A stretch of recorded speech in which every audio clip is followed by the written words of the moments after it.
Ezra एक ऐसा व्यक्ति था जिसने अपने जीवन को पूरी तरह से परमेश्वर के नियमों को सीखने, सिखाने और उनका पालन करने के लिए समर्पित कर दिया था। उसका जन्म बाबुल में हुआ था, जहां इजरायली लोग निर्वासन में थे। वो एक याजकीय परिवार से था और उसका वंश महान महायाजक हारून तक जाता था। हालांकि वह केवल वंश के कारण महान नहीं था, बल्कि अपने गहरे अध्ययन, ज्ञान और ईमानदारी के कारण सम्मानित था। उसने पूरी निष्ठा से परमेश्वर की व्यवस्था का अध्ययन किया और उसे अपने जीवन का केंद्र बना लिया।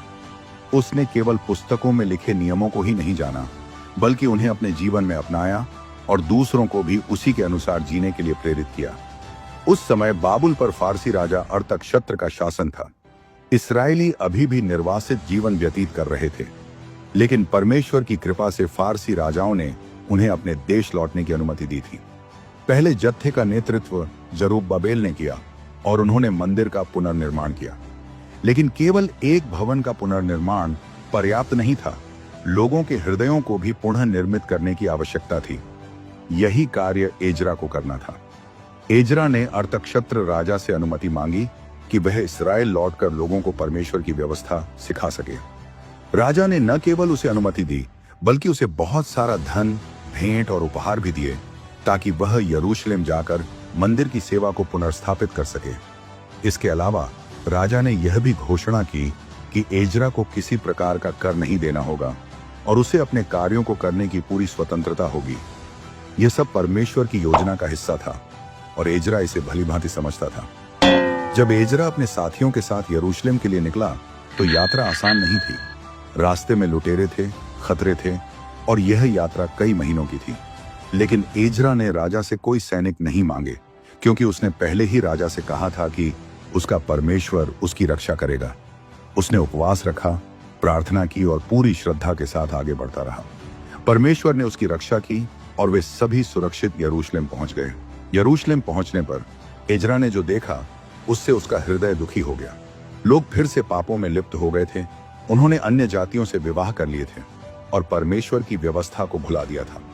याजक और अगुए भी अपने मार्ग से भटक गए थे। एजरा ने तुरंत कार्रवाई की। उसने लोगों को इकट्ठा किया, उन्हें उनकी गलतियों का एहसास कराया और रोते हुए परमेश्वर के सामने पश्चाताप किया। जब लोगों ने उसे इस प्रकार टूटकर प्रार्थना करते हुए देखा, तो वे भी द्रवित हो गए और उन्होंने अपने पापों को स्वीकार किया।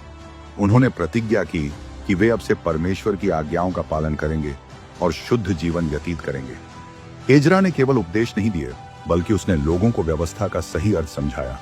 उसने उन्हें यह सिखाया कि कैसे परमेश्वर की आज्ञाओं का पालन करना है, कैसे पवित्र जीवन जीना है और कैसे अपने राष्ट्र को फिर से परमेश्वर के मार्ग पर लाना है। उसका सबसे बड़ा योगदान यह था कि उसने व्यवस्था को स्पष्ट रूप से पढ़कर सुनाया, ताकि हर व्यक्ति उसे समझ सके।